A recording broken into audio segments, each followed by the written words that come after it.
Hi friends, నేను సింపుల్గా ఒక ట్రై చేస్తున్నాను ఫ్రెండ్స్. బన్ ఐస్ క్రీమ్ అనమాట. హైలైట్ టేస్ట్గా ఉంటుంది. సింపుల్ ప్రాసెస్ అనమాట, కానీ టేస్ట్ మాత్రం సూపర్గా ఉంటుంది. మీరు కూడా ఇలా ట్రై చేయండి, ఎందుకంటే ఇలా తింటే చాలా టేస్ట్గా ఉంటుంది. నేనైతే ఒక బన్ ప్యాకెట్ తీసుకొని వచ్చిన తర్వాత అందులో నుంచి ఒక బన్ అయితే తీసుకున్నాను. బన్ను చూస్తే మాత్రం చాలా స్మూత్గా ఉంది, చాలా ఫ్రెష్ బన్ను ఫ్రెండ్స్.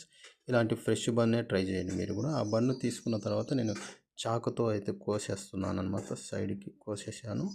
అందులోకి ఆ పక్కన ఉన్న ఫ్రిడ్జ్లో ఉన్న ఐస్ క్రీమ్ అయితే నేను తీసుకొని నా సైడ్ అయితే పెట్టుకున్నాను.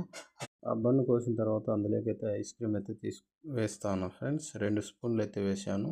ఇక మీరు కూడా ట్రై చేయండి, చాలా బాగుంటుంది. ఒకసారి బాగా గమనించాను ఫ్రెండ్స్, ఇదే అసలైన సింపుల్ మ్యాజిక్ టేస్ట్. బన్ తీసుకున్న తర్వాత మధ్యలో కట్ చేసిన అందులో ఒక కూల్ ఐస్ క్రీమ్ పెట్టా. ఇప్పుడు ఒక వామీ టేస్ట్ మాటల్లో చెప్పలేను. హాట్ బన్లో cool ice cream, perfect combo. ఇలా తిన్నారా ఎప్పుడైనా? ట్రై చేసి మీ ఫీలింగ్ కామెంట్ చేయండి. వేసవి కాలంలో ఇలా ఐస్ క్రీమ్ తింటూ ఉంటే చాలా బాగుంటుంది ఫ్రెండ్స్. కానీ అందరూ తినేది ఒక లెక్క అయితే మనము తినేది ఒక లెక్క. ఎందుకంటే టేస్ట్గా ఉండాలి, డిఫరెంట్గా ఉండాలి. అప్పుడే ఒక రేంజ్లో ఉంటుంది టేస్ట్ కూడా. అందుకు ఎప్పుడైనా కానీ మనకు నచ్చినట్టు మనం ఫుడ్ తినాలి, మనకు నచ్చినట్టు మనం ఉండాలి, మనకు నచ్చినట్టు మన లైఫ్ ఉండాలి. ఓకే ఫ్రెండ్స్, బండి మాత్రం super. Thank you so much. Bye.